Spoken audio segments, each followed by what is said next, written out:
J'aimerais revenir dans l'Ancien Testament avec cette pensée pour montrer d'une manière plus convaincante combien le Seigneur veille jalousement sur la vie et quelle est sa relation avec elle.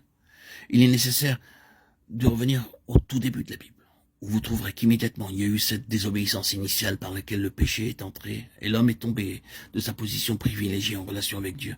Et dès qu'il est sorti de l'état pour lequel Dieu l'avait créé, la question de l'arbre de vie arrive.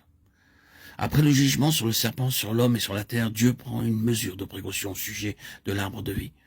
Il entreprend une sauvegarde afin que l'homme ne puisse avancer sa main, qu'il ne prenne de l'arbre de vie et ne vive éternellement. Dieu mit ses chérubins qui agitent en tous sens une épée flamboyante pour garder le chemin de l'arbre de vie, afin que cet arbre ne puisse être approché.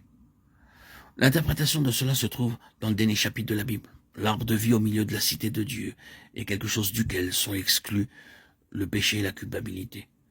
Plus rien n'est montré en elle qui rappelle l'Adam déchu et la nature pécheresse. Finalement, personne ne peut être trouvé en présence de Dieu dans une communion vivante avec lui et personne ne peut connaître la vie éternelle si ce ne sont ceux en qui l'œuvre rédemptrice du Seigneur Jésus s'est effectivement accomplie. Le fait à relever que dès le commencement, Dieu prit des dispositions particulières pour que l'homme pécheur ne touche à cette vie et ne se l'approprie. Dieu ne voulait en aucune façon un état pécheur se perpétuant indéfiniment. Le dernier chapitre de la Bible scelle à jamais ce fait et montre que l'état de pécheur est pleinement et définitivement réglé. L'état qui se perpétue est celui d'une plénitude de vie parce que l'agneau y a pourvu par son sang répandu. Le livre de l'Apocalypse rend clairement compte de cette chose. C'est au commencement de ce livre, nous pouvons dire à celui qui nous aime, qui nous a délivrés de nos péchés par son sang. Alors, à la fin de ce livre, nous pouvons nous trouver dans la cité, buvant gratuitement de l'eau de la vie et vivant dans la pleine connaissance de cette vie, non pas comme invités à boire, mais comme vivant dans cette plénitude. Parce que je présume que l'épouse qui dit viens n'est autre que ceux qui sont invités à venir. Ainsi, nous voyons tout au début l'attitude jalouse et inflexible de Dieu et sa sauvegarde en relation avec la vie. Il est précieux de noter qu'il suspend la possession possible de cette vie jusqu'à ce que l'œuvre puissante de la croix ait traité entièrement cet état, qui, s'il avait pu continuer, aurait perpétré un monde perdu, aurait perpétué un monde en dehors de l'intention divine.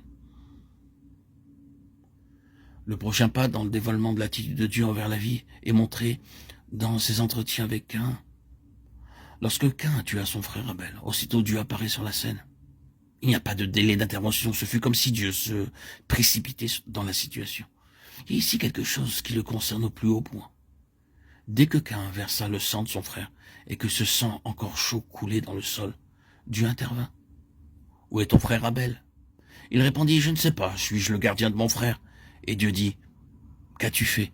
La voix du sang de ton frère crie de la terre jusqu'à moi. » Genèse 4, 9, 10.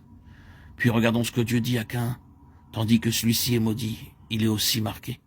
Quiconque le regarde voit qu'il est marqué par Dieu, une flétrissure est sur lui. Et lui, s'endurcissant autant que cela fut possible, et étant insolent envers Dieu, doit s'humilier et dire « Mon châtiment est trop grand pour être supporté. » Telle est l'attitude de Dieu envers la vie, sa jalousie à son égard.